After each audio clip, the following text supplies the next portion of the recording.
Ladies and gentlemen, roll up and listen to a live demonstration from the IPAF stand on Is Your Equipment Legal and Safe to Use?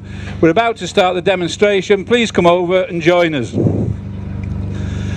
So today, Martin, my assistant, is going to help me with the machines and the demonstration to answer the questions: is your equipment legal? Is it safe to use?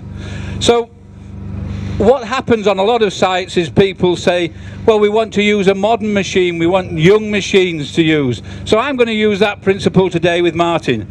Martin, I want you to pick the machine which is the new machine, because that's the one we want to use. Well, and the one you prefer to use. Looking at these two machines, I would instantly go for this one. It looks like the newer of the two machines. It does, I agree with you. It looks nice, clean, shiny, but we need to know how old it is. So look at the data plate and see. Tell me, how old is it? Well, actually, this one is a 2001 model. So that's 13 years old, that machine. It is. Well, it's amazing how things kind of, appearances deceive. It can be. Oh, it can do.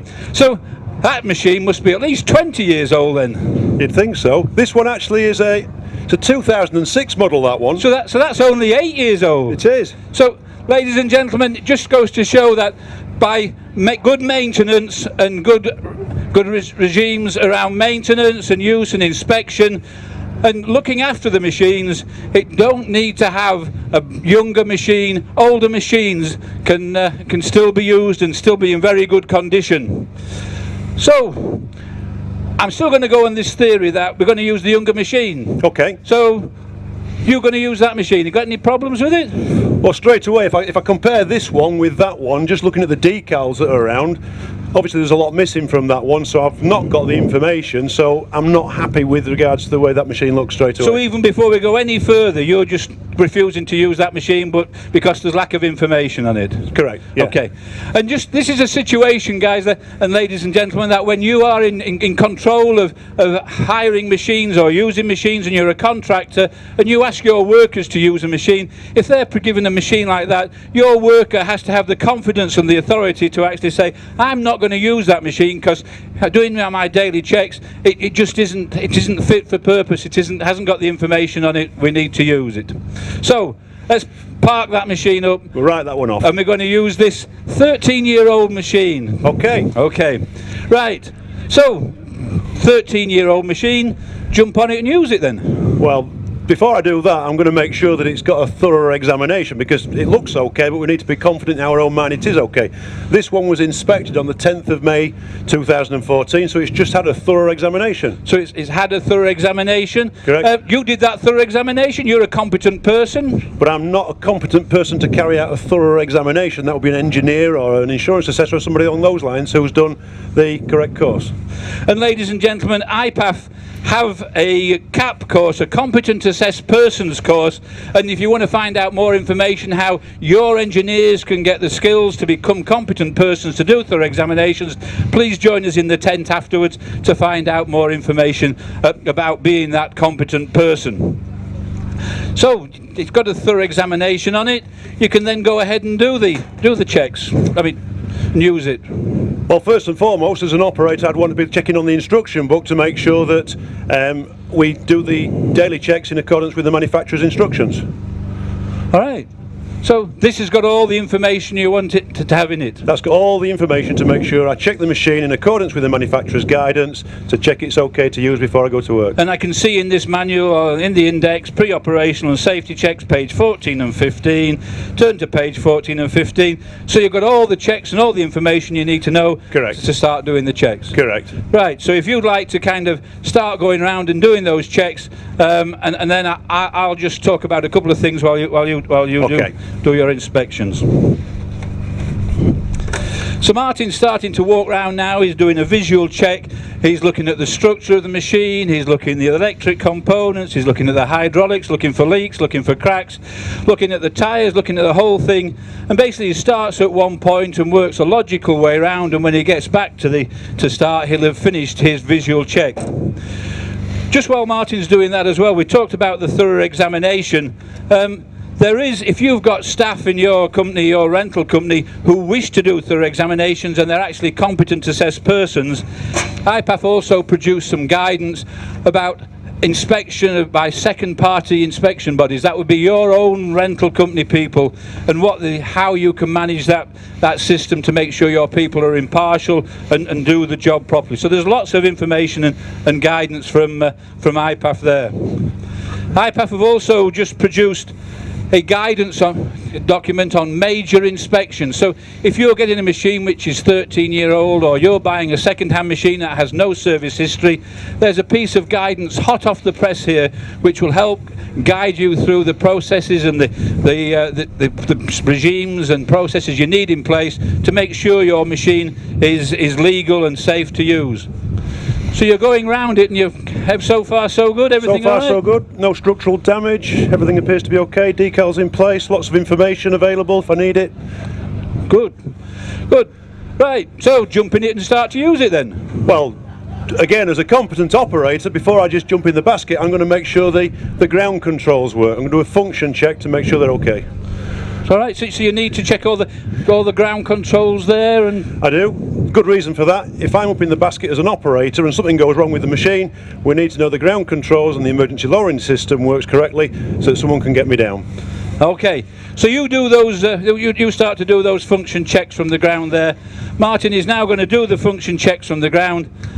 And when someone is doing these pre-use checks before you start the machine, it is a good thing when the process is finished that you document that process has been completed.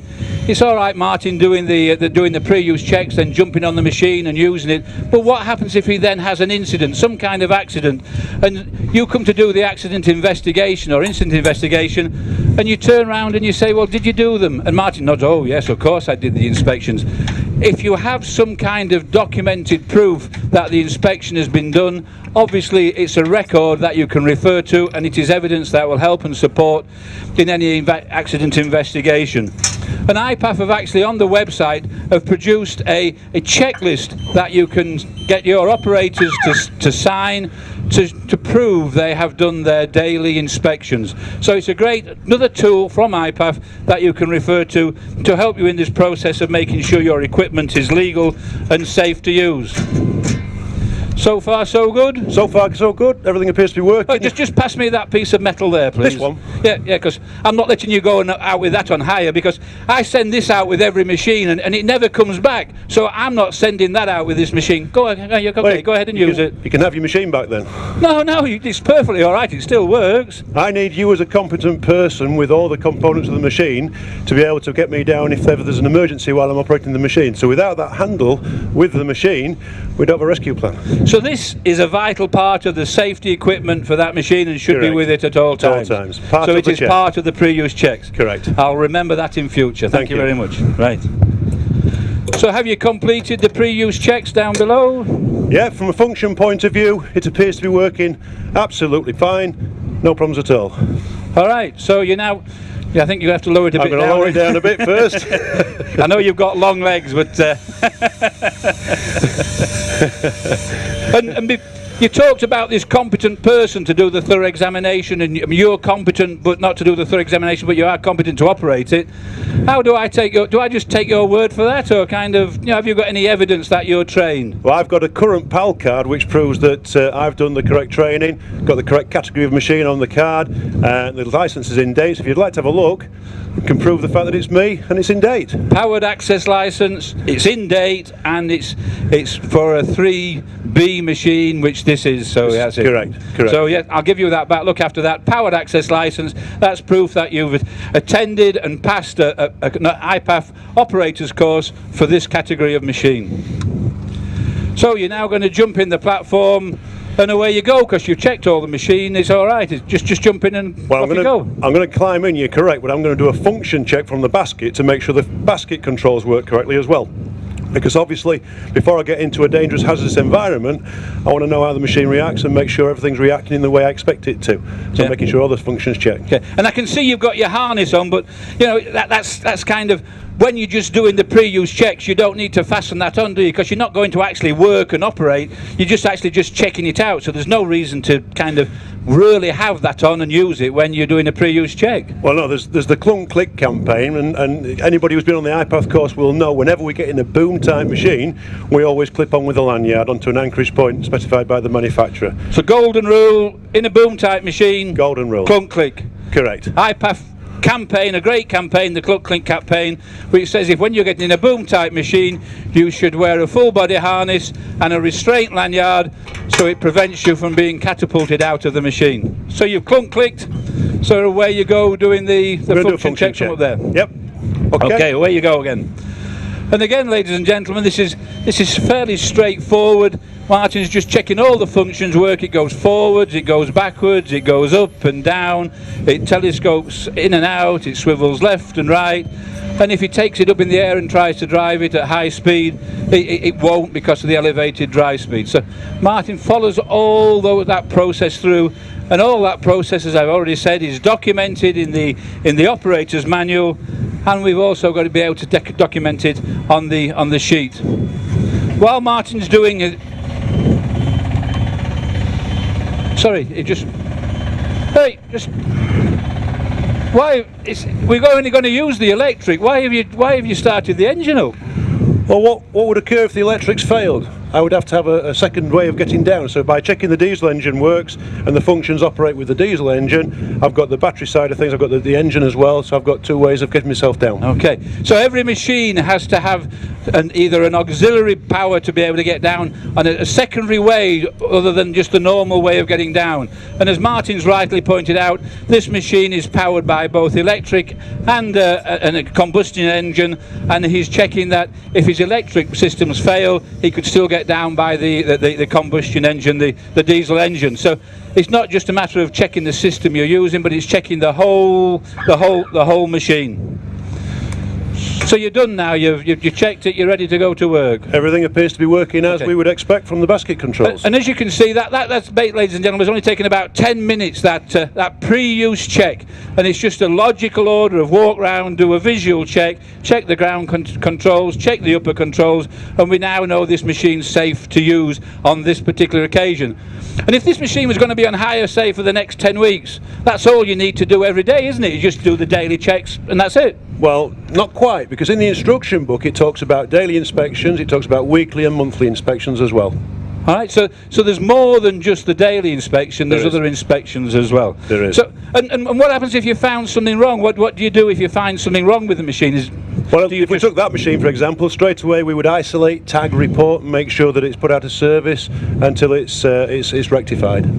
So that there's a procedure which you follow if you find a problem with it. Correct. And because you're going to have it on hire for 10 weeks, do you have a grease gun and you nip round and kind of grease the odd nipple up and kind of just make sure it's serviceable, as well as just visual and function checks? Again, I'm a competent operator, but I'm not an engineer, so that would become someone else's job. The rental company would arrange that and make sure it's done as in accordance with the manufacturer's instructions. So if you as a contractor are going to use a machine, make sure when you're hiring the machine, you don't just talk to the rental company about the hire of the machine, you also talk about the maintenance of that machine and the repairing if you find any problems with that machine as well. There's a whole host of things, and one of the things IPAF has also produced, and there's a document that we've got inside the tent for you to take away with you, is good practice for rental companies and good practice for contractors. The things that are just should be done and should be considered by any competent company and any competent set of contractors. So, ladies and gentlemen, just a quick reminder then, we've talked about the thorough examination, we've talked about competent assessed persons, we've talked about secondary party inspection bodies, the guidance, we've talked about guidance for major inspections for machines 10 years and older or where you haven't got any maintenance records for them.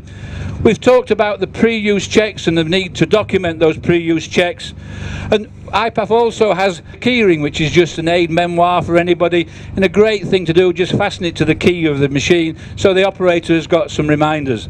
There's a document here which just gives you more information about all the documents that are available. Thank you for listening, ladies and gentlemen, and please follow the operation of our competent person, the example of our competent person, when you use a mobile elevator work platform. Thank you very much.